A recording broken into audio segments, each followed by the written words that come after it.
I'm so thrilled to be here with you, Naomi, because you know how much I love talking to soul-inspired entrepreneurs and people who are really making a difference. And I have been incredibly impressed with the work you do.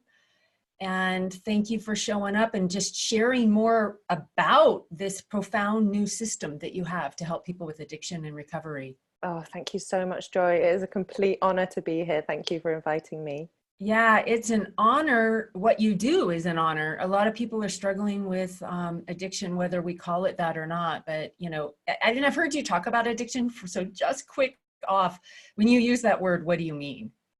So that is something that parts of us do to protect us and stop us from feeling pain. And so it might feel to the outside eye that we're doing something destructive, or that we just love pleasure, we just want to indulge ourselves, or we're just lazy or want to distract ourselves. And actually what's going on underneath, I believe, is that things feel painful. On some level, things feel painful. And so actually our bodies, our minds are trying to keep us safe from that. And so, yeah, society calls it addiction. We can have some reactions to that word. It can feel like a label. It can feel like a judgment. We might have some associations with that, strong associations. And yet, I put my hand on my heart and say, I myself am someone that is an addict, addicted to certain things in this world. For example, approval, the fact that you're watching this video, hoping that you're going to like this video. These can be things that I can get caught into looking for to take away my pain on the outside world, when actually I know from the work that I do that the answer is here, it's within. What Yes, a in a beautiful, nutshell. yeah, yeah, I'm sure there's more to it, but I think that just kind of like, oh, my heart softens. It's like, oh yeah, well, who isn't pleasing or proving or running to food or alcohol or shopping to get away from what is painful inside? So it's pretty common. Most people have these. Oh, yes, yes. I think that's the main message here, really, is that you are not alone. Whatever it is that you find yourself doing, those little things that maybe are not keeping you in a place where you're growing, you're contributing, you're changing, you're facing life in all its fullness, and yes, sometimes painfulness, but that actually just kind of take the edge off. And actually finding a way to reframe addiction so that we can take all the shame out of it is a big part of my work. Oh, Actually seeing it as a human condition, this is what we do. yeah, that feels good. We're not alone. So let's talk about your work. You created the Freedom Mm. Steps, and it's unique and it blends some different modalities, and it's working. You're helping tons of people. So what are the Freedom Steps, or what's the system you're using to support people? Yeah, thank you so much for asking. So I'm someone that's actually had a lot of experience and recovery myself, working through the 12 steps of Alcoholics Anonymous. And I got to a certain stage with my own sobriety, my own abstinence, feeling that I'd worked through issues with food and drugs and alcohol and relationships, so on so many levels I had so much more calm and peace. And yet Mm. underneath this so-called sobriety, I was struggling. I was still feeling pain and still feeling a sense of I need other people's approval in order to feel okay about me, about Naomi.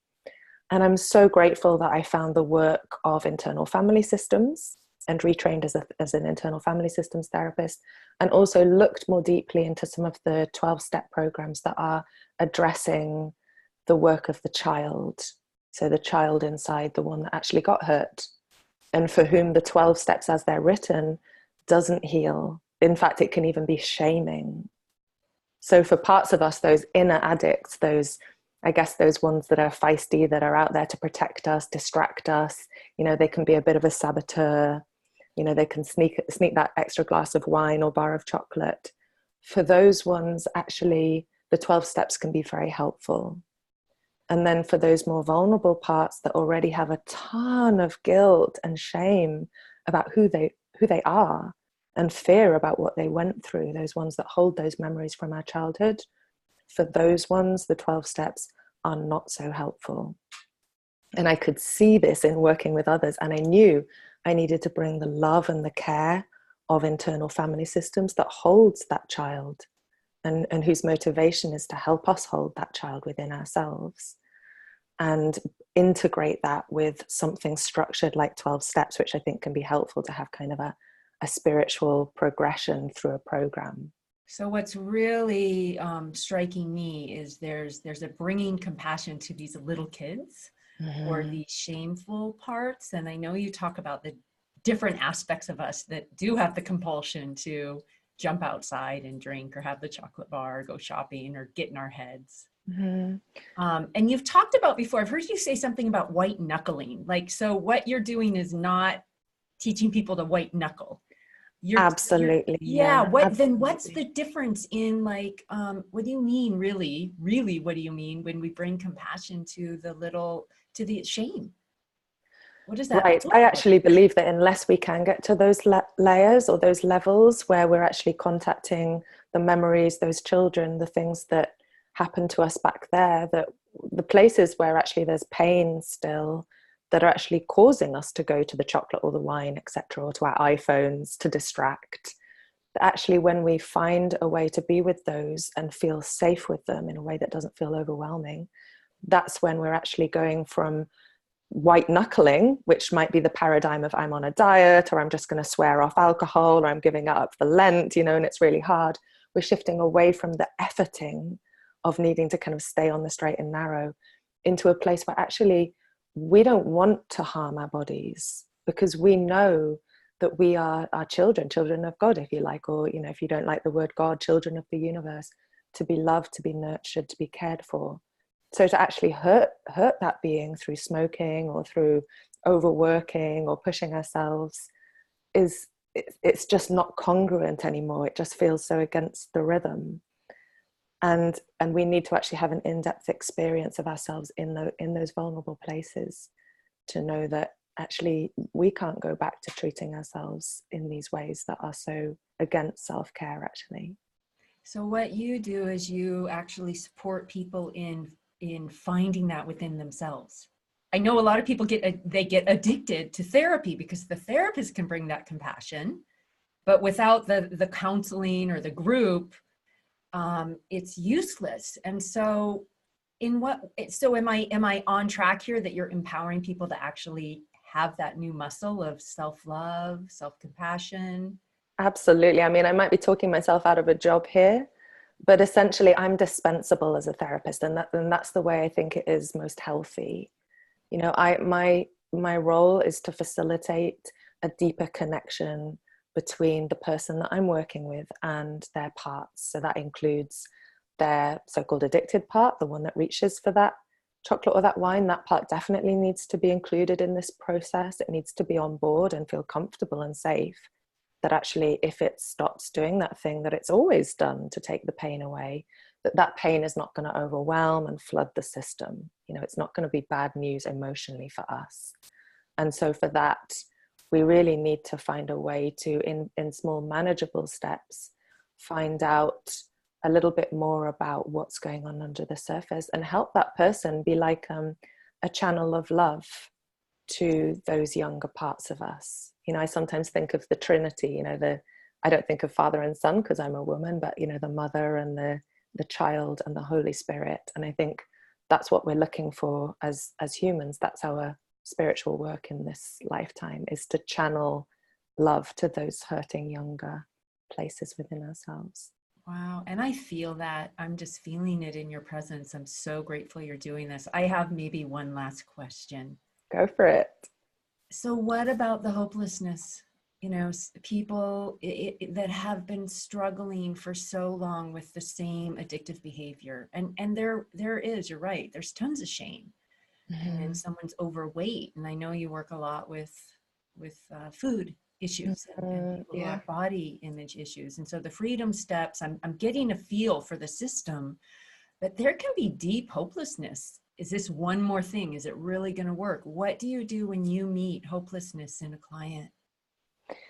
Yeah, really great question, because I think there needs to be an eyes wide open about this. Oftentimes when, for example, a woman comes to me and she's just so desperate to break out of these negative cycles of overeating, for example, dieting, sort of swinging between depriving herself and then feeling that she's breaking all the rules and going into indulging, and then all that shame and self-hatred. And so, yeah, before she finds the work of the FAB Freedom steps, she may actually feel already quite discouraged. There may even be parts of her that don't even want to try the work. You know, they don't actually want to do the deep dive because they feel like this is going to be another merry-go-round or roller coaster ride of hope and excitement and enthusiasm at the beginning, and then a sense of hopelessness as we see that actually, you know, maybe the patterns still continue and it's not an overnight matter. And so there can be that discouragement. And so that sense of not wanting to really do the deep dive can lead to some procrastination and a sense of perfectionism as well. Like I've had people literally just go overboard, and then parts of them will kind of shut off, feeling like this is a bit too much. And so I think it's so important as a therapist and as a coach and as someone working in groups to create these positive changes, to really know about those hopeless parts and know that they are stoppers within us because they don't want us to get disappointed oftentimes. They don't want us to feel hurt or discouraged or like a failure. And so to really include them and to help them feel like change is possible. And it actually isn't this huge, great, big, hard-working effort. It's actually a consistent, daily, piecemeal, manageable and bite-sized, achievable thing for anyone. I mean, really, you know, if I can do it hand on heart, as somebody that was so wrapped up in those cycles of binge and fast and, you know, different weights, then I know that anybody can do this with the right support and with the right awareness of their different parts and how those parts are trying to keep them safe and accepting those parts. Yeah, that last statement is kind of where I was sitting, is that there's such freedom in recognizing that the hopelessness, I'm not hopeless, it's a part of me.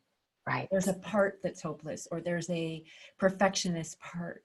And so it feels welcoming to have a conversation with those aspects of myself. And what you're proposing here, to me, it seems like freedom from the addiction, but like maybe even just personal freedom. And that it gives people an opportunity to just, wow, imagine a new life where we're more fully integrated. Right, absolutely. Because if we are so used to, on some level, feeling hopeless about ourselves and our capacities to change, that almost becomes our association with who we are. You know, and even though on some level I know we still have hope of change because we keep coming to these programs or we keep buying that next book, you know, we there's a part of us that really is inspired and wants to change and see that other people are changing and growing and receiving health and vibrancy. But if on some level we have that part that doesn't feel the hope, then it can be like trying to drive with the brakes on, you know, or the handbrake on. It's like we can go with so much more ease and flow when we include all parts of us and hear their fears and actually appreciate all that hard work that they're doing to try and keep us safe.